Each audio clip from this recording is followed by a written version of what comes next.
Christian, how are you, mate? I'm very good, thank you, very well.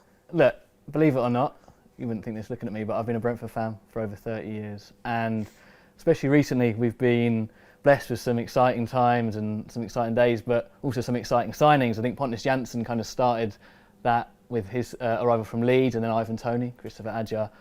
But I can safely say, I don't think I've ever seen the excitement levels around a signing with you arriving here. And I say this with honesty, and I speak for every Brentford fan, I think, when I say this. We're so happy you're here, mate, and I just want to say welcome to Brentford Football Club, first of all. Thank you very much. Thank you very much. My pleasure. I'm not stupid. I imagine you had a lot of offers, right? So why did you decide that Brentford was the club for you? No, I think, of course, I ended up in a situation where I didn't. I was out of the club, obviously, and had to do a lot of tests to get to where I am today, to get the approval from the doctors to say I could play again without any risks. I think to pick Brentford, I spoke to Thomas, the coach, a few times. I had a good feeling. It's in London for my family. It's a good place to be. They're playing in the Premier League, and for me, for the next 4 months or 5 months, really to get up to level and get to show who I am, that I'm the football player. Again, I think that was the best option, and luckily they agreed to it. So it was a perfect mix so far. You mentioned Thomas there. So for a bit of context, Thomas was your trainer with the Danish youth team under 17 level, right? Yeah. So I saw recently he said that he'd initiated it with a phone call around Christmas. I'm trying to get my head around how that plays out. So you see Thomas Frank's number pop up, which isn't unusual because you're friends. Yeah.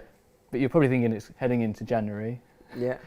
Are you going, I kind of know what this could be about? Or how did that play out? Was he like, how you feeling about Christmas? Done you shopping? Do you enjoy Brentford? I think he was pretty clear, like early on, that he was first. I think the first phone call was just to say hi, really, and see where he was asking a lot of questions, how I feel, obviously, and where my thoughts were of getting back to football and getting back to fitness, how far I was and stuff like that. But it was a good phone call, and and then really it took off from there. I said, I think we should keep in contact, see what happens.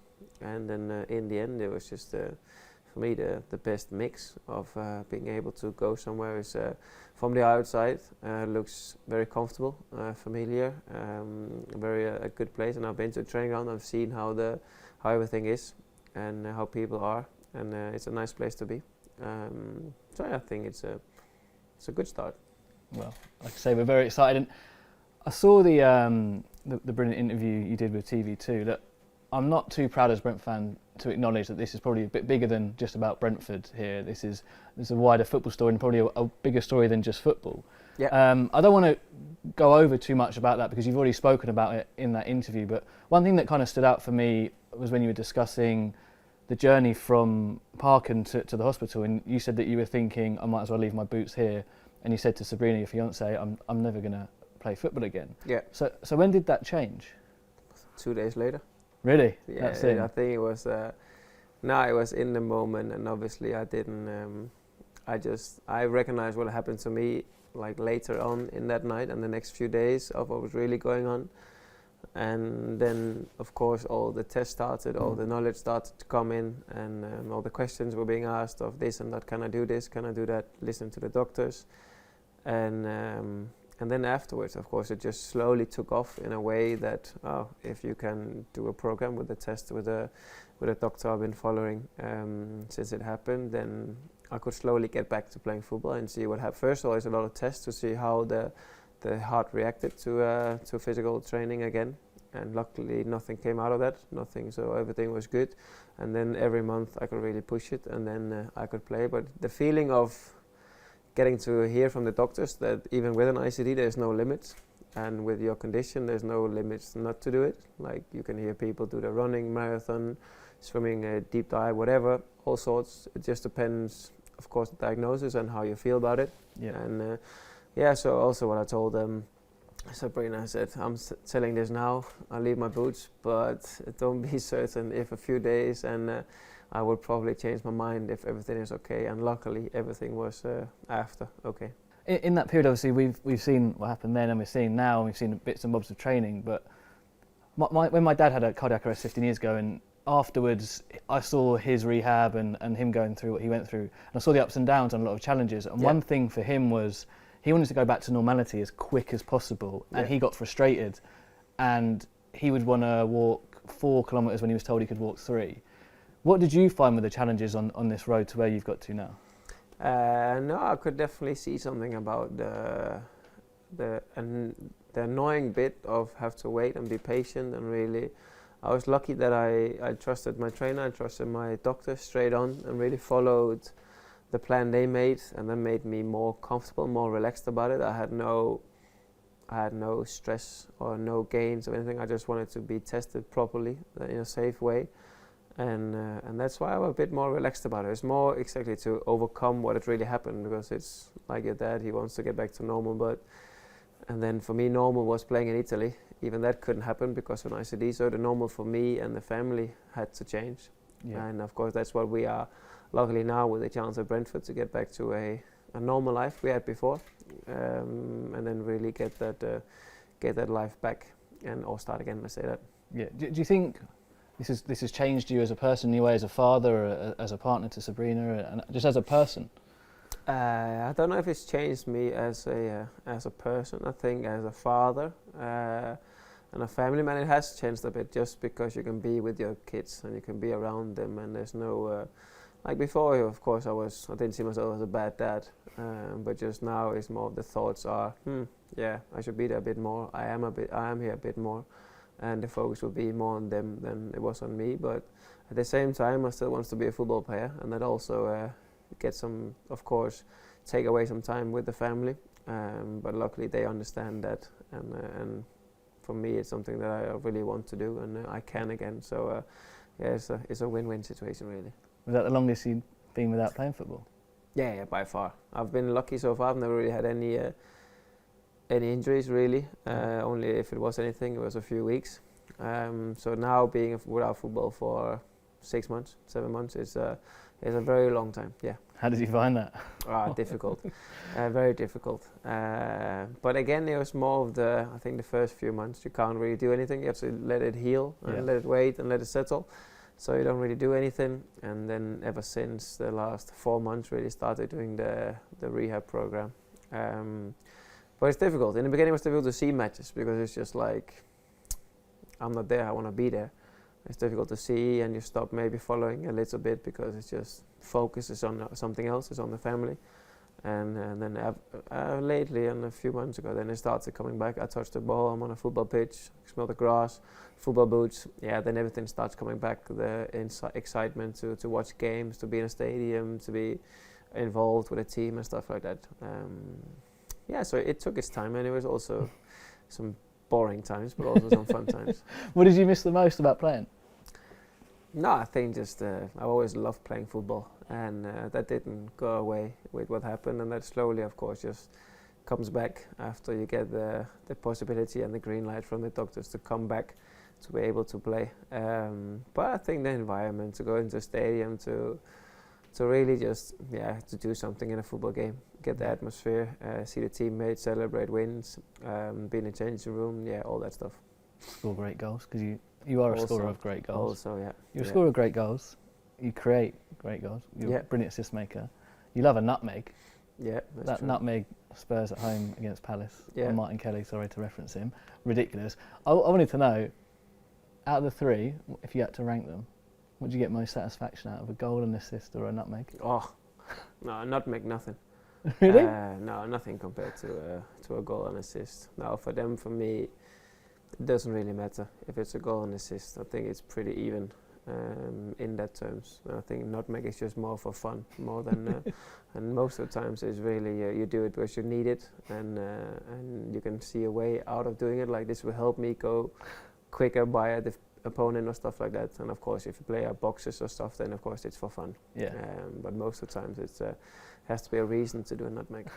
You said in that TV2 interview that you hadn't maybe been able to visualise playing yet because you hadn't joined the club. So now, sat here in the home changing room, albeit I probably won't be there, but with the shirts hanging up here, are you able to start visualising that moment playing again? Yeah, I think even going to the training ground, like going to a training ground, get the kit on, training kit, and have a meeting. Today also a meeting about the last game they played and stuff like that. More gets you in the vibe of something is going on. You're at a football club now, and the focus then switches a little bit to in that sense. And then of course being in a stadium, of course it goes up. The excitement and the adrenaline of just being able to be there in the future is something I look forward to. Talking about your excitement levels, the excitement levels from me and other Brentford fans to see you putting on that shirt. We've seen you obviously most recently training with Ajax, and I saw you in training today and you look sharp, mate. You look sharp. Yeah. Where are you at? How are you feeling fitness-wise? No, I feel good, but like I think for everyone who comes back from injury without playing football, let's say that, and take away the condition side, then of course it takes some time to get back. But no, I feel very good. Been doing a lot of running, so condition-wise and strength-wise, I'm in a very good place. Then it's only the football touch that needs to come back, and really the game minutes and the training minutes to get up to speed. But no, I feel very good. But like the horizon, we'll see with training and how it feels, how it develops, and how my body reacts. But I feel very good. And there's potentially some exciting fixtures as well, some reunions for yourself on the horizon. Maybe obviously we play Tottenham here, and now your old manager Antonio Conte being the gaffer there, and Romelu Lukaku, your former teammate at Chelsea. Yeah. I know you probably won't say it, but have yourselves and the media team, medical team, got an idea of a fixture you're aiming for or anything like that? No, just take it how it comes. Just taking the time, see how everything reacts and how everything is going, how my body feels, how my head feels. See if I can be of any advantage for the team, and then in the end I'll be making sure I'm as fit as possible and being in good shape, and then it's up to Thomas to create the team, really, to pick the team. You had that first session with Thomas today. Yeah. Compared to the Thomas who was your trainer 12 years or so ago. Same here. Same here, I think. I think it's a little bit shorter now compared to what it was. Still looked as good back then? Otherwise the same. Yeah, otherwise the same. For me it's difficult to remember. I was of course very, very young at the time. But no, I remember good times. I mean, I remember we had some good wins. We had a good team back then, so we had some good wins. And yeah, now to have him now as a coach is just a circle goes around in a football terms weird way. But yeah, no, I'm happy that Thomas is the coach. I think that's it. It's that in football we love to romanticise things, and it is kind of poetic that he was there at the both of your kind of football careers, and now he's here with you now. We've touched on it here already, and look, no one can ever undersell what happened and all the events that you've kind of gone through. But today now, sat here as a Brentford player, as a Premier League player again, is this the day that we can maybe draw a line under every time we mention your name, talking about that, and in fact, let's talk about Christian Eriksen, the elite footballer now? Yeah, no, that's my aim. That's where I've been given the green light from the doctors that I'm able and capable of being the footballer Christian. Of course, I will always have it with me, and everyone will have the memory of what happened last time. But I think now it's time to make new memories and really look forward. And now I'm excited really to show also that you can with an ICD, and if you have had a cardiac arrest, if you do the proper test and everything is okay, then you can play again. I'm happy about it. So Christian Eriksen, the footballer, what are your hopes and dreams for the rest of your career going forward? I think at the moment just really get back to playing. I think it's like I said, it was 6 months of waiting and hard work to get where I am now, and then really just to touch the ball, play some football, score some goals, get some assists, and then see where it takes me. Of course, I know myself. I want to be as good as possible. I'm going to push myself to what I can and improve what I can. Let's see how it goes and see what happens. But my focus is really first and foremost to be fully fit and be able to play 90 minutes in a game. Can't wait, mate. It's exciting. Thanks for your time. Thank you. You're welcome.